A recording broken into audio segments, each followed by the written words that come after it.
dépasse l'entendement. Bien, nous allons nous comprendre, je pense, cette fois-ci. Nous allons discuter pour trouver un compromis.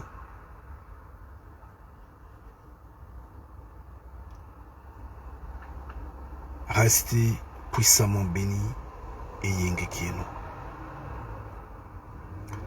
Généralement, quand on a un script, comment je peux dire, une pièce de théâtre ou une pièce de film ou je ne saurais comment l'expliquer. Mais néanmoins, une pièce de théâtre ou une historique, un manuscrit qu'on veut bien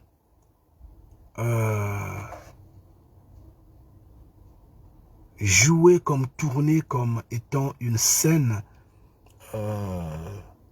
qui va plaire certains.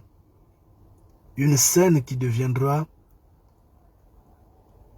une pièce de théâtre, qui deviendra un film, qui deviendra anyway, comédie, film d'action ou des choses comme ça. Anyway, quand on a une pièce pareille,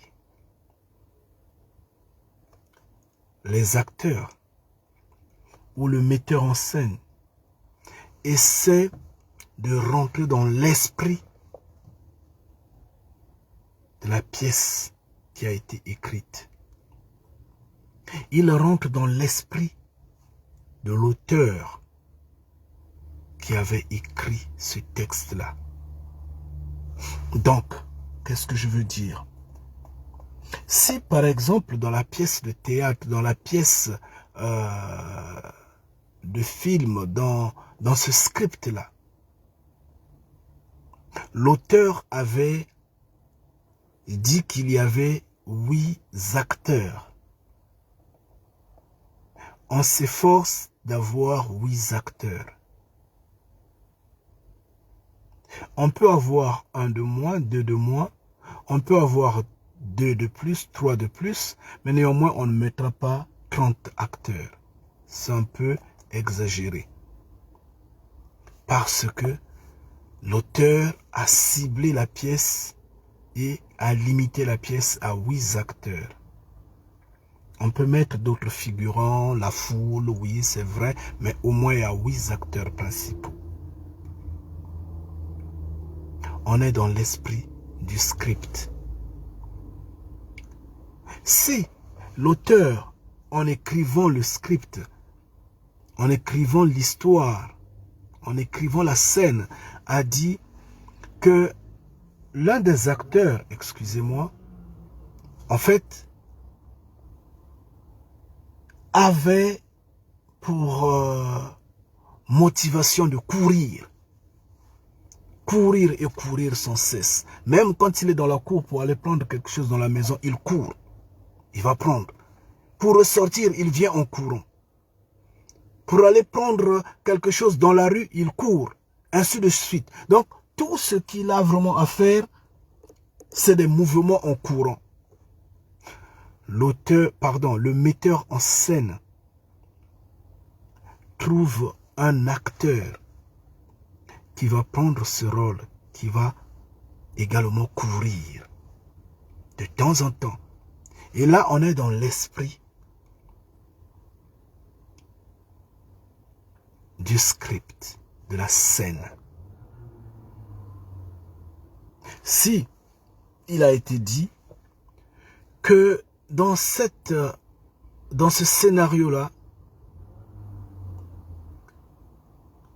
au lieu que le coq chante au matin, c'est une personne qui va se mettre à chanter tôt le matin ou à imiter le chant du coq. Le metteur en scène s'efforce de désigner un acteur qui va prendre ce rôle-là. Si le metteur en scène ne respecte pas l'esprit de l'auteur, de la personne qui avait écrit ce texte-là, ce n'est plus le scénario qui a été écrit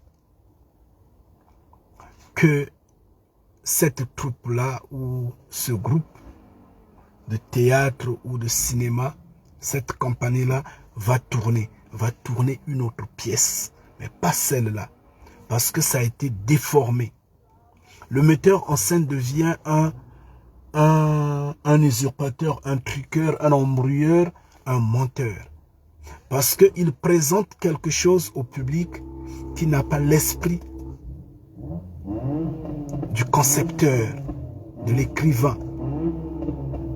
Je ne sais pas si je me fais comprendre en fait. C'est comme si aujourd'hui je vais prendre la chanson d'un acteur, d'un artiste. Bon, disons ceci. Je prends la chanson de notre frère Fall, par exemple. Et je dis l'interpréter. Je change les mots, je change les phrases, je change le verbe et je le présente au monde. Ce n'est plus la même chanson. Si aujourd'hui j'ai par exemple le Triste Destin à chanter et que celui qui connaît ou celle qui connaît la chanson Triste Destin l'écoute et trouve que j'étais en train de chanter en fait repentez-vous, mais moi je dis au monde ce triste destin que je suis en train de chanter, soit j'ai bu de l'alcool, je m'embrouille, soit je suis un menteur. Parce que triste destin, c'est triste destin, repentez-vous, c'est repentez-vous. Ce sont deux chansons tout à fait différentes. Pourquoi je dis tout ça? C'est juste dire que les religieux, à force de manger les arachides, de boire de l'eau, peut-être salée, sucrée, peut-être alcoolisée, de se contenter de regarder la télé. Je dis bien la télé. En s'emportant dans la profondeur du cinéma hollywoodien. Les religieux détruisent leur faculté de réflexion. Je reviens sur ce que dans Exode, c'était quel Exode? Un instant, je vous en prie. Exode 2, je pense bien. C'est Exode 2. Si je ne me trompe pas, c'est ça.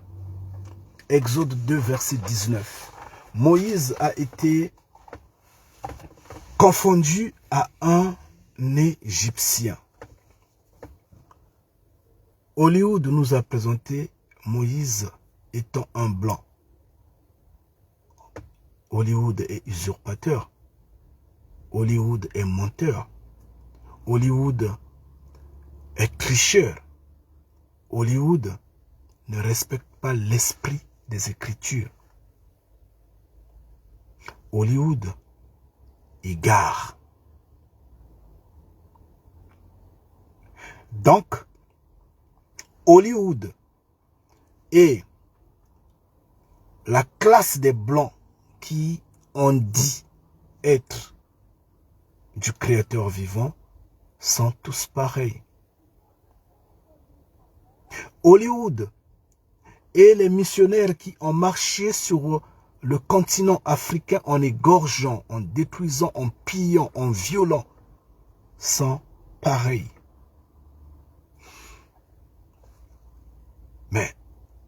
un peu plus loin, Moïse finalement va se marier à une femme éthiopienne. C'est écrit noir sur blanc. C'est dans la Bible, c'est dans la Torah. Moïse s'est marié à une Éthiopienne. Ngeta. L'Éthiopienne est noire.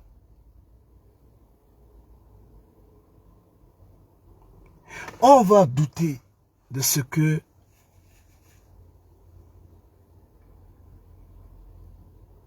l'identité de Moïse se voit être accaparée par ces usurpateurs. L'identité de Moïse se voit être accaparée par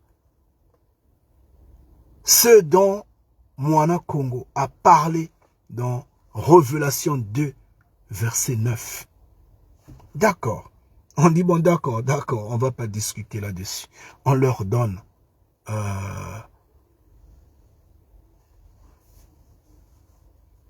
cette option de... ou cette occasion de se dire, nous sommes du Créateur vivant alors qu'ils ne sont pas du Créateur vivant. D'accord, on se tait. On les observe. Mais pourquoi Hollywood n'a pas respecté l'esprit des textes bibliques ou toraniques, s'il faut le dire, je ne sais pas comment on dit,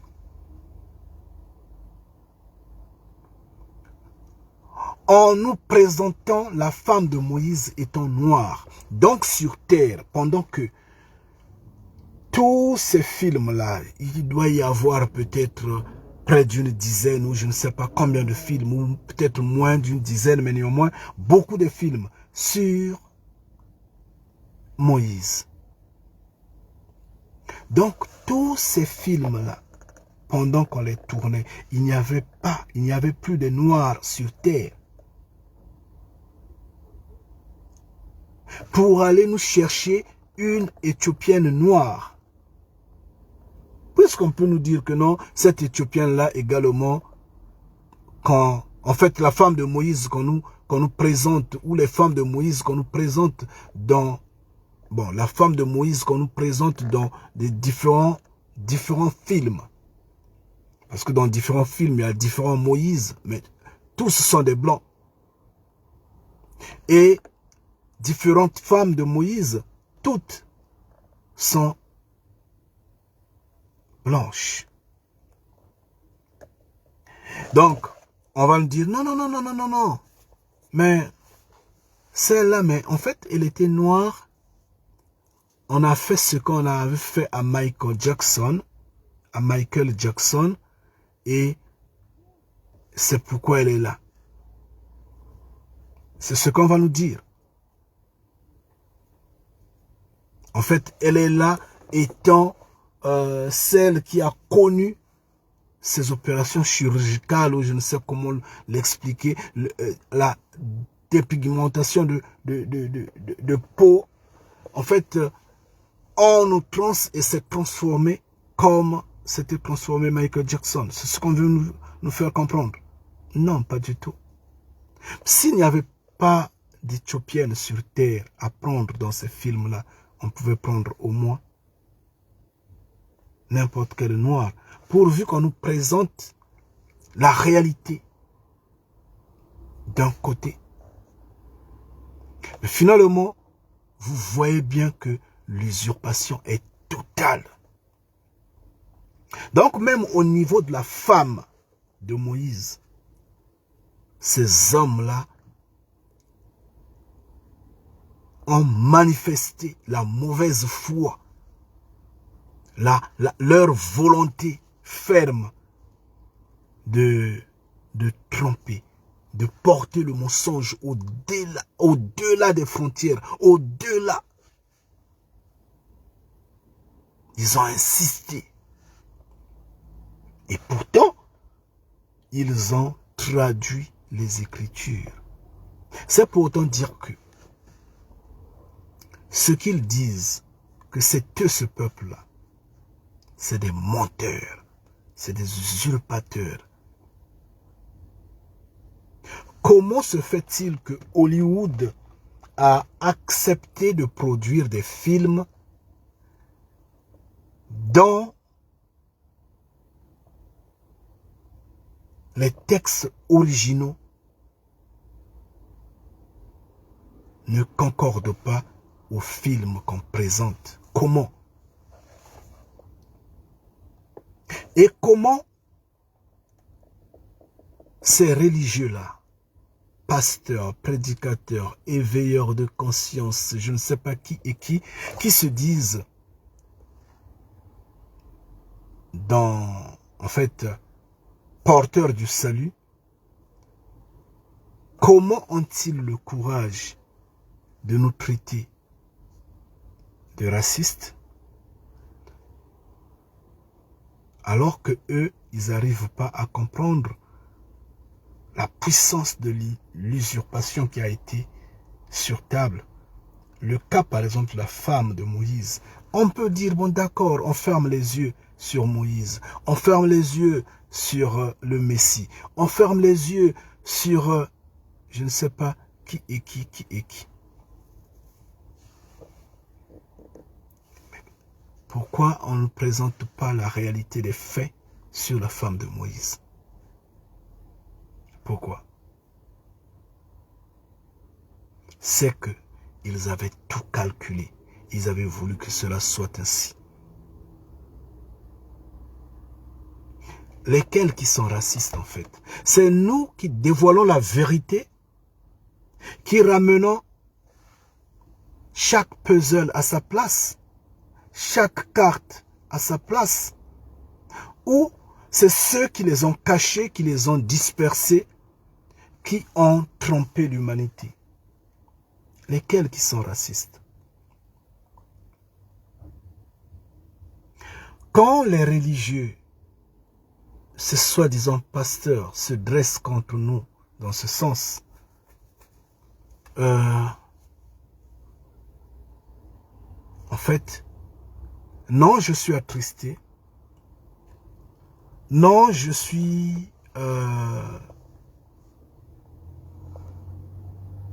emporté, en fait, en colère, mais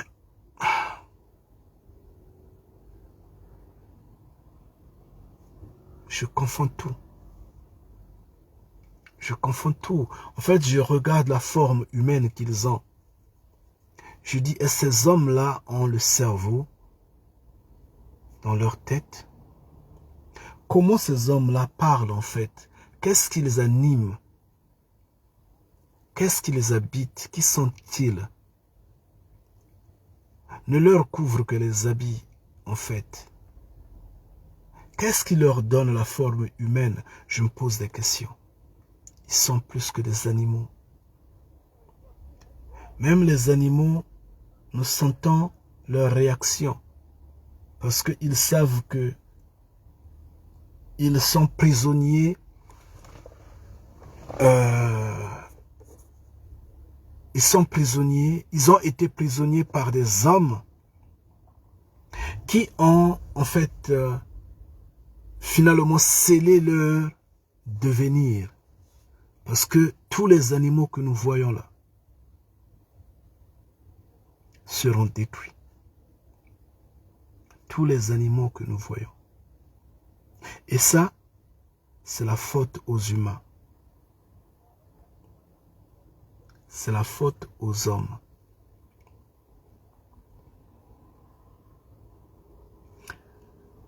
J'étais en train de parler avec une femme. Elle est des nations. Après, j'ai rigolé, quoi. Elle avait un chien. Et ce chien était mort.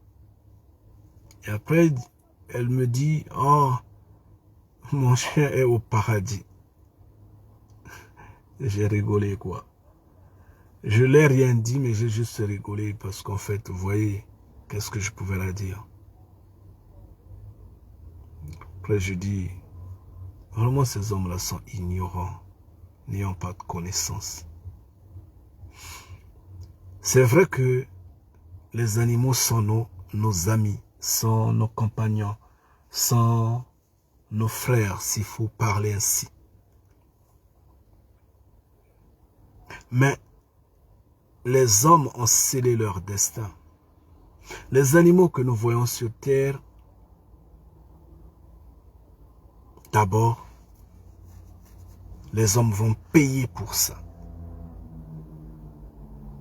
Ces méchants-là vont payer le fait qu'ils ont restreint la liberté de ces animaux-là. Regardez même chez nous. Même les animaux qui sont dans la forêt ne sont pas libres. Ils sont conditionnés.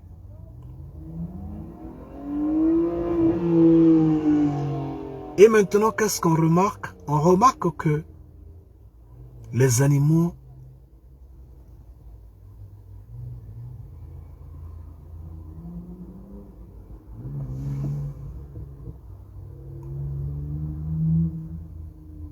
nombreux d'entre eux ont mangé la chair humaine. Nombreux d'entre eux ont couché avec les hommes. Nombreux d'entre eux ont été pratiquement dans un couloir de... En fait, n'ont subi que la violence, la méchanceté des hommes. Parce qu'ils sont pucés. Ils reçoivent des injections compliquées. Ils ont changé, on les a mis des araignées dans le corps. Compliqué. Compliqué. Mfumu Kongo ne pourra pas porter tout ça. Surtout que il ne nous vaut pas. Il ne nous vaut pas. Donc, ces animaux seront détruits. C'est à cause de ces méchants-là. C'est à cause de ces violents qui sont sur cette terre-là, qui se radicalisent en Mfumu Kongo.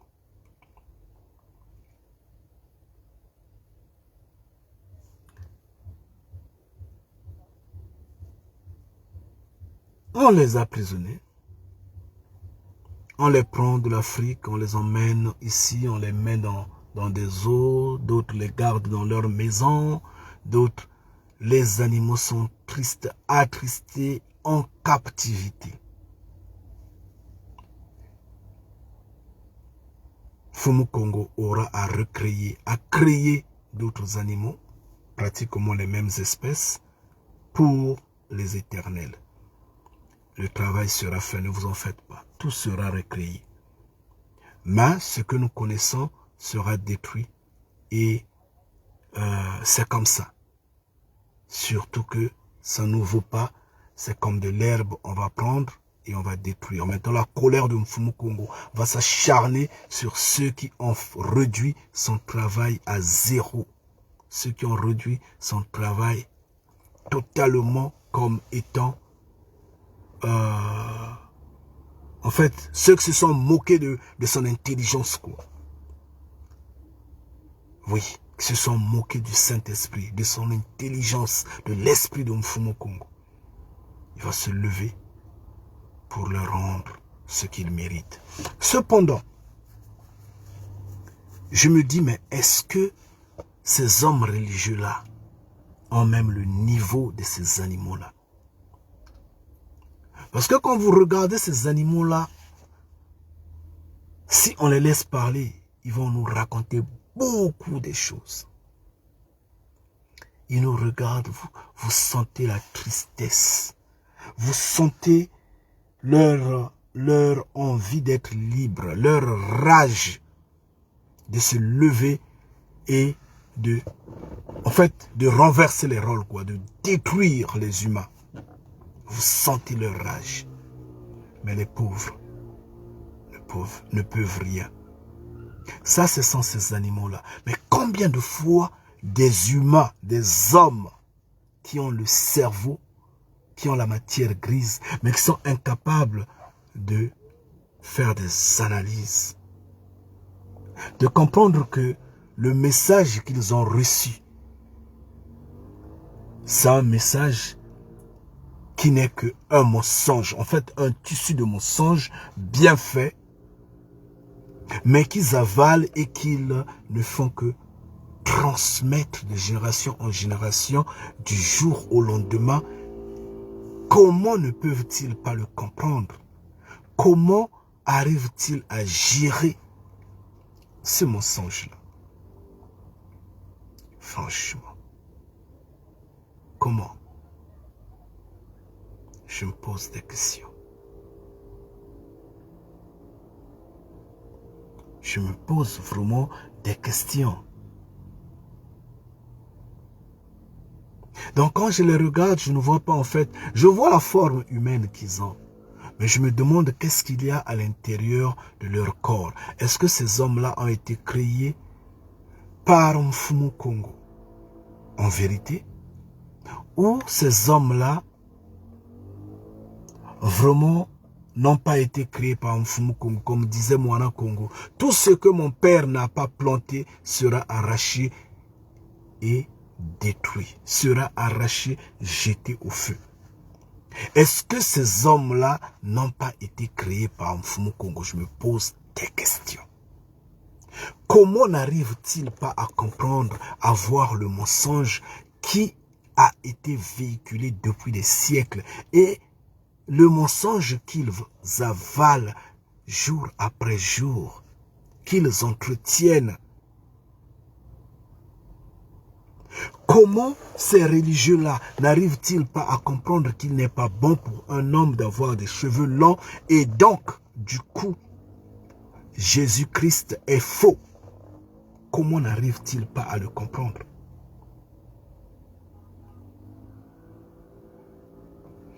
Quel est le prophète qu'ils vont dire qu'il a été blanc? Quel est le prophète qui nous démontre, qui nous prouve? Quel est ce prophète-là? Ézéchiel, je suis désolé. Je suis désolé. Il a été bien enfant Congo. Qui? Daniel, je suis désolé. Enfant Congo. Au-delà des fleuves d'Éthiopie, il n'y a que des Noirs. Quel est ce prophète-là? Comment ces hommes religieux-là, vraiment, ils ont ces livres-là, ce livre-là entre leurs mains. Ils le lisent selon la recommandation de notre ancêtre Moïse. Il dit, vous devrez la voir jour et nuit. Tous les jours, vous devrez le lire afin que la connaissance soit en vous, afin que la connaissance ne s'éloigne pas de votre langue. Mais comment ces hommes-là, je suppose, lisent ce livre-là, mais n'arrivent pas à comprendre des faits, même s'ils s'arrêtaient seulement au Nouveau Testament, parce que eux, ils sont tellement idiots, tellement perdus, qu'ils se disent, l'Ancien Testament est passé, ce n'est pas utile. Ils ne veulent pas repartir à la source pour comprendre les faits, pour comprendre l'histoire, pour s'en rendre compte qu'en vérité, ils ont été trompés. Ils veulent seulement se limiter au Nouveau Testament. D'accord. Mais même en lisant le Nouveau Testament, comment n'arrivent-ils pas à comprendre qu'ils ont été trompés? Comment le mensonge peut être dans ce qui est saint? Comment? C'est vrai, Mfumu Kongo dit, tout homme est menteur. Mais Mfumu Kongo ne parle pas de ce qui est de lui, ne parle pas de ce qui est saint. Il parle de l'homme, c'est-à-dire Kanidia Kongo peut tromper aujourd'hui, mais Kanidia Kongo ne va pas tromper sur ce qui est de Mfumu Kongo. Non, pas du tout. Kanidia Kongo peut peut-être tromper sur ce qui est du monde, ce qui est de la quatrième bête. Tout homme est menteur. Donc, Kandia Congo est menteur. D'accord. Il a trompé. Mais sur quoi il a trompé? Ah non, il n'a pas été au boulot. Finalement, il a dit qu'il était au boulot alors qu'il était au marché. Voilà, il a trompé. Mais ce mensonge-là ne doit pas être répétitif. Si ce mensonge est répétitif, ça s'entend que la vérité n'est pas en Kandia Congo. Kandia Congo est menteur, en fait, est totalement menteur. Un homme ne peut pas rester assis dans les mauvaises habitudes, dans le mauvais comportement, dans les mauvaises réactions. Du coup, ça définit sa nature, ça définit la personne qu'il est. Oui. En fait, ça définit la personne qu'il est, ou qu'elle est, je ne sais pas, je m'embrouille. La personne ne peut pas rester éternellement, longtemps, vraiment éternellement dans le mensonge. C'est pas possible.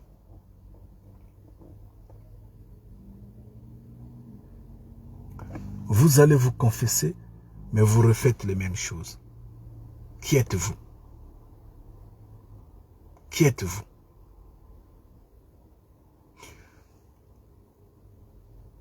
Ce qui est du Créateur vivant, lui-même veille sur ça. Si vous dites une fausseté, il vous corrige.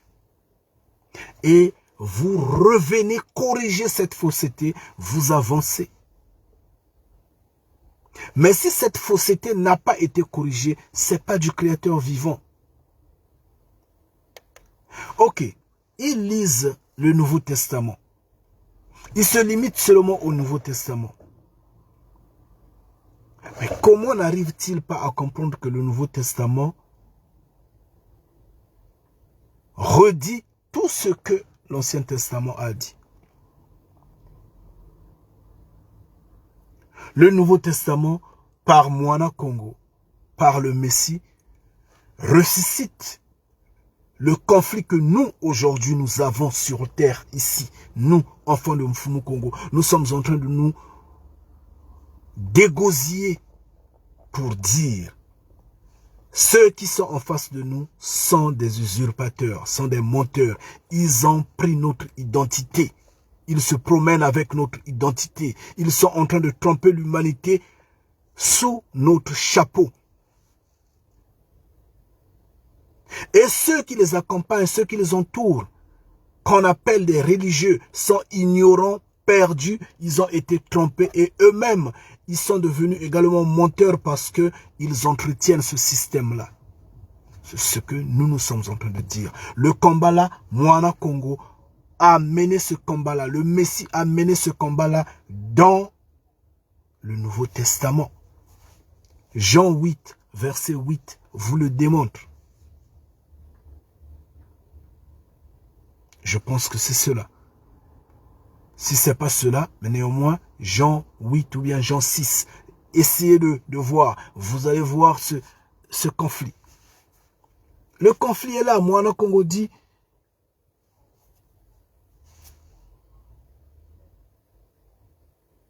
à ces hommes-là, vous n'êtes pas enfants d'Abraham. Et ces hommes rétorquent gaillardement, nous sommes d'Abraham. Non, c'est eux qui ont commencé de dire que nous sommes d'Abraham, mais nous n'avons pas été esclaves. Nous n'avions pas été esclaves. Moana Congo dit non, vous êtes des menteurs, vous n'êtes pas d'Abraham.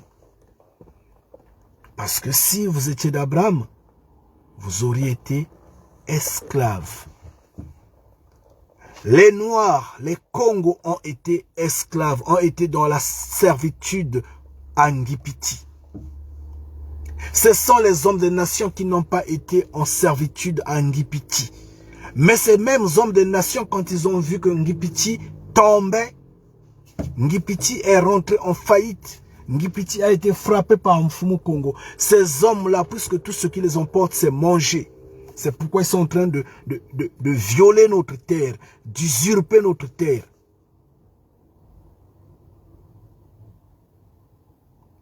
C'est pourquoi ils sont en train d'arracher notre terre. Tout ce qu'ils ont à faire, c'est usurper les identités des autres.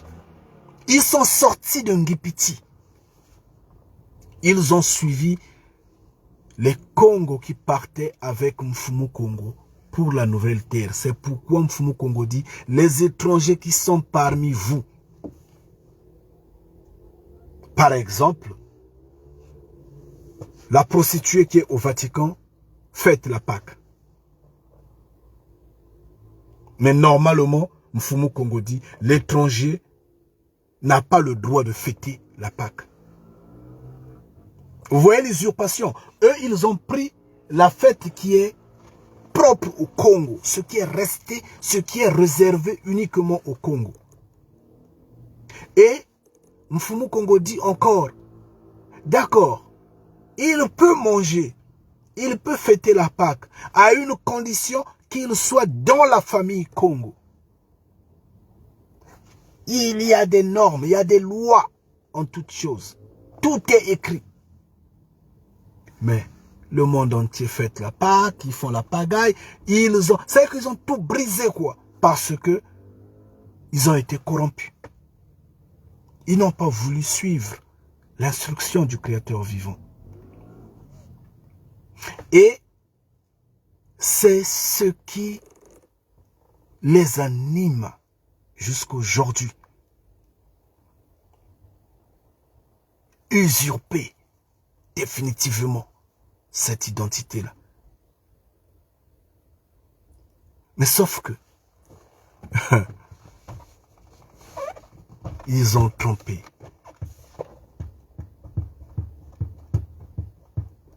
Oui, ils ont trompé.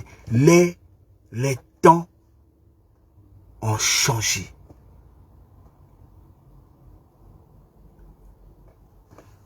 Le Nouveau Testament insiste. Le conflit, il est là. Moana Congo était dans le même repère que nous. Tous ceux qui accompagnent ces usurpateurs-là sont corrompus, sont embrouillés, sont rentrés dans la danse des hommes des nations, sont finalement perdus. C'est comme ces pasteurs, ces prêtres, tout ce monde-là, ces imams et tout, qui ne font que nous embrouiller avec tout ce qui est venu de l'Occident ou de l'Orient. C'est le même conflit. Il suffit de lire le Nouveau Testament pour comprendre que ces hommes-là ne sont pas d'Abraham, ne sont pas de Mfumu Kongo. Ils n'ont jamais été esclaves. Jamais. De surcroît maintenant, le conflit s'est encore amplifié et avec beaucoup plus de preuves. Parce qu'au temps de Moana Congo, les Congos n'avaient pas la chaîne au cou. Ils étaient esclaves en Ngipiti sans chaîne au cou. Mais après que Moana Congo soit parti, les preuves ont augmenté. Nous, on a eu maintenant des preuves aujourd'hui de démontrer. C'est-à-dire qu'on rentre dans l'esprit de Moana Congo. On rentre dans l'époque de Moana, dans l'époque de Moana Congo. On démontre que ce peuple-là est noir après tout. Paul est venu après Moana Congo. Paul a été confondu à un Ngipissien. Ce qui sous-entend que Paul était noir. Alors donc, le combat est lancé, le combat, c'est le même combat, le combat est là. Mais si vous lisez le Nouveau Testament et que vous ne comprenez pas tout ça, qu'est-ce qu'il y a dans votre corps? Est-ce que vraiment vous avez la matière grise? Est-ce que vraiment vous avez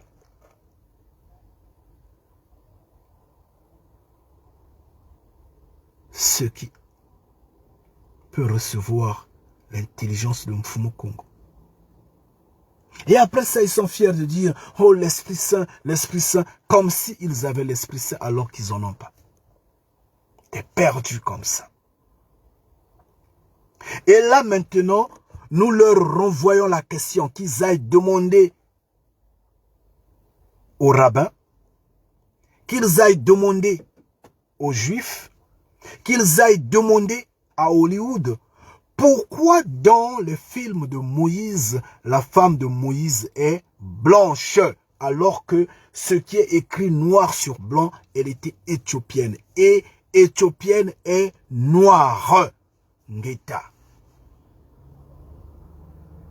Vous voyez que vos pasteurs sont bêtes, idiots, perdus. Ils ne voient que la portée de l'argent. C'est pourquoi ils sont en train juste de courir prendre l'argent de YouTube. Parce que ils se disent, c'est l'argent facile. Mais également, c'est ça la malédiction. C'est ça la malédiction. L'argent ne se donne pas gratuitement comme ça. C'est des hommes sans connaissance, c'est des perdus. Et nous sommes revenus ici aujourd'hui pour leur dire une fois de plus. La repentance leur est exigée, qu'ils se repentent. Ils doivent comprendre que s'ils ne sont que concentrés sur le Nouveau Testament, Révélation 2, verset 9, Moana Congo est ferme.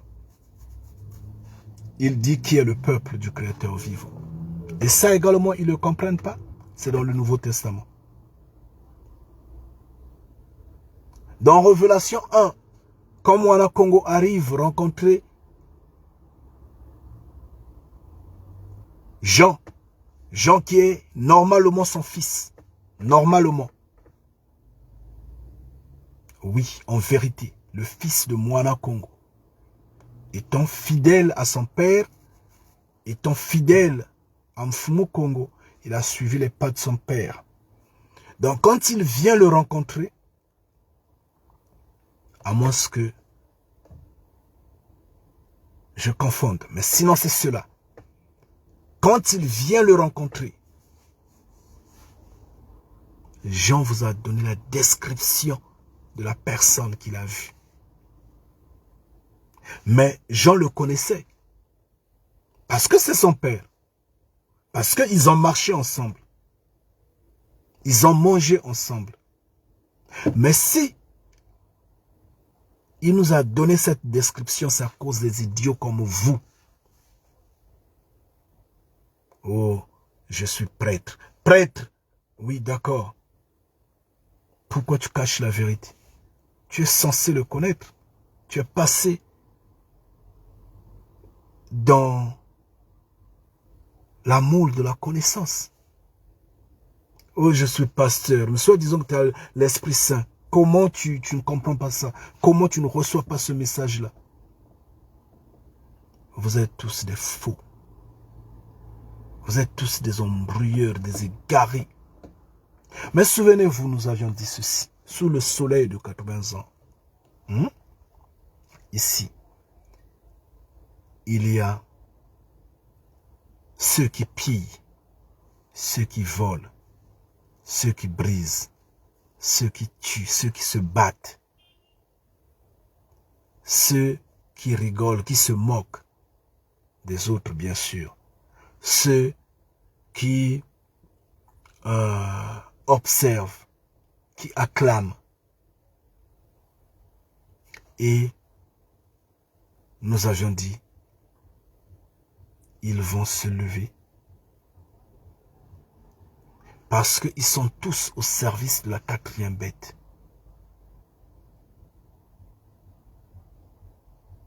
Ils vont faire le travail. Le travail qu'ils vont faire,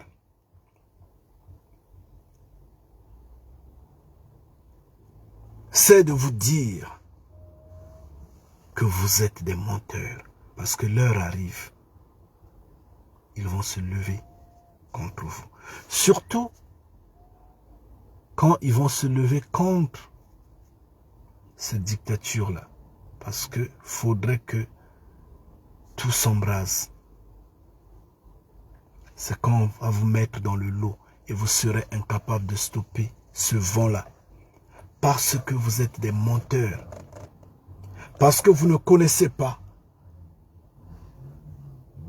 que c'est vous qui détruisez ce monde-là. Vous êtes du diable. Bien. Nous vous appelons à la repentance. Nous, enfants de Mfumu Kongo. Vous connaissez Mfumu Kongo? Mfumu Kongo est le créateur vivant. Ngeta. Mfumu Kongo est le créateur vivant. Appelez Mfumu Kongo pour qu'il vous donne la connaissance afin que vous compreniez le Nouveau Testament que vous n'arrivez pas à comprendre, des idiots que vous êtes. Au lieu de repartir d'abord dans l'Ancien Testament afin de comprendre le Nouveau Testament, vous arrêtez seulement au Nouveau Testament et vous êtes perdu, suspendu dans l'espace, sans connaissance. Mais alors que le Nouveau Testament vous dit tout ce que l'Ancien Testament a dit, c'est que vous êtes vraiment nuls. Vous êtes nuls, nuls des maudits. Mais maintenant, nous vous demandons, appelez Mfumu Kongo. Mfumu Kongo va vous donner la connaissance. Il va vous ouvrir l'esprit. Vous connaissez Mfumu Kongo? Je dis bien, j'insiste. C'est le créateur vivant. Kongo est son nom. Ngeta. Pas Loba. Pas Dieu. Pas à Congo. Pas je ne sais pas qui est qui. Kongo est son nom. Kongo. K-O-N-G-O. Kongo. Oui, ça c'est son nom. Il est un être humain. Il est comme vous et moi. Eh oui. Vous vous souvenez de Genèse, non? Genèse 1. Là où il disait aux autres créateurs, hein, à l'ensemble des créateurs, ce que vous ne connaissez pas. Oh, Mfumu Kongo. Non, il est grave le père là. Il a fait asseoir d'innombrables créateurs. Ses compagnons, ils étaient là nombreux. Il leur dit, mais nous avions tout fait, non? Nous avions essayé de faire le possible selon nos efforts. Mais il y a quelque chose qu'on n'a pas fait. Il leur dit, créons l'homme à notre image selon notre ressemblance. Ngeta. Là, c'était Mfumu Kongo qui l'avait dit. C'était Kongo. Et il a pris ce nom-là, il a donné à son peuple. Gloire. Il a pris ce nom-là, il a donné à sa terre. Ngeta. Il a pris ce nom-là, il a fortifié, il a baptisé à sa langue. La langue Congo. Ngeta. Et elle se parle dans les cieux. Allez poser la question au Vatican, là où il y a la prostituée là. Quelle est la langue qu'ils parlent dans leur conclave là-bas? Ils vont vous dire la langue Congo. Ils ont pris la langue Congo, ils l'ont baptisé au latin, le latin. La langue latine du mot singe. C'est la langue Congo. Allez demander. Ils vont vous dire, cette langue-là se parle dans les cieux. C'est pas de l'amusement. Et vous, des ignorants, des idiots, vous ne connaissez pas le Créateur vivant. Vous laissez embrouiller, oh Dieu, oh Jésus-Christ, des faux, inexistants, je ne sais pas, Créateur et Messie. C'est juste des égrégores. Jésus-Christ est un égrégore, un usurpateur, comme ce peuple qui dit être du Créateur vivant alors qu'ils ne le sont pas. Révélation 2, verset 9. Eh oui, vous devrez le savoir. Dieu est un égrégore, il n'existe pas. C'est tout un mythe, on vous a embrouillé. Mais il y a un créateur vivant. En fait, il y a des créateurs vivants, ils sont nombreux. Et il y a un qui est au-dessus de tout ce monde-là. c'est à lui que la gloire doit revenir. Parce que c'est lui qui avait eu l'idée de créer l'être humain. Il dit, créons l'homme à notre image selon notre ressemblance. Ngeta. Et ça, c'est ce que vous ne connaissez pas, des idiots, des perdus. Vous attendez que vous soyez arrachés, jetés au feu de l'herbe simple que vous êtes, sans cerveau. Quand il dit créons l'homme à notre image selon notre ressemblance, vous pouvez faire des équations mathématiques, physiques, chimie ou biologiques. Ça dépend comment vous allez le faire pour comprendre que si le Créateur vivant dit créons l'homme à notre image selon notre ressemblance, la ressemblance peut être la forme physique que nous avons. Ça s'entend. Le Créateur vivant a la forme physique que nous avons. L'image peut être la forme intérieure que nous avons, notamment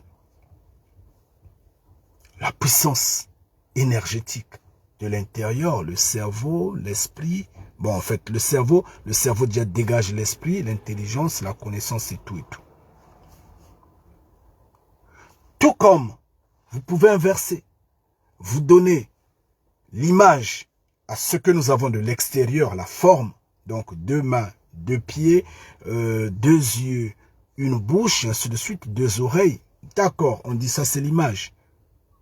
Et donc la ressemblance devient de l'intérieur. C'est vous, jouez là-dessus. Mais néanmoins, il dit, créons l'homme qu'il soit identique à nous. Ngeta. Allez relire Genèse 1. Genèse 2, vous allez comprendre. Bête que vous êtes, ignorant, perdu. Quand allez-vous vous réveiller? Quand vous aurez le sens d'être humain? Quand? Vous attendez quelle année? Quel siècle attendez-vous? Des perdus comme ça là. C'est pourquoi vous laissez manipuler par ce système de choses, parce que vous n'arrivez pas à réfléchir. Mais Mfumu Kongo est un être humain. J'insiste, il a notre forme. Il est un roi, il est dans les cieux. Il est dans son palais royal. C'est lui, le maître, le coordonnateur, le chef, il est au-dessus de l'armée des cieux. Ngeta. On parle bien l'armée des cieux.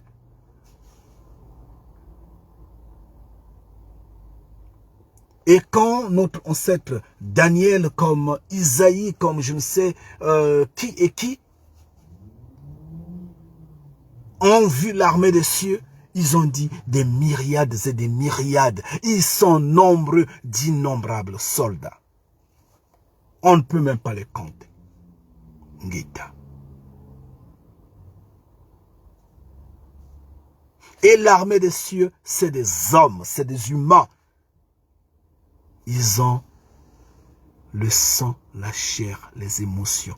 Ils mangent, ils boivent, ils vont aux toilettes, ils se lavent le corps parce que c'est des êtres humains. Moana Kongo vous a dit, le Messie vous a dit que dans les cieux, il y a des femmes, il y a des enfants, il y a des hommes. Ngeta. Vous n'êtes pas intelligent. Pourquoi vous ne comprenez pas les Écritures? Ce qui est écrit noir sur blanc. Comment? Alors que vous dites que vous avez l'Esprit Saint. De quel esprit avez-vous? Des perdus. Cependant, j'insiste, Congo, le roi Congo, Ngeta, Mfumu Kongo, est un être humain. Et oui, il mange, il boit, il se lave le corps, il va aux toilettes, il est un roi, il vit dans les cieux. Et vous devrez le connaître. Si vous l'appelez, il va vous donner la connaissance de comprendre les Écritures. Si vous ne l'appelez pas, vous resterez toujours des menteurs, des perdus, des trompés. Et vous serez arrachés comme de l'herbe. Vous serez séchés, puis jetés au feu.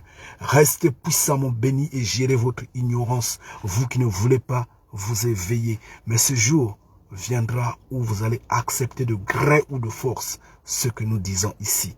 Ngeta, restez puissamment bénis.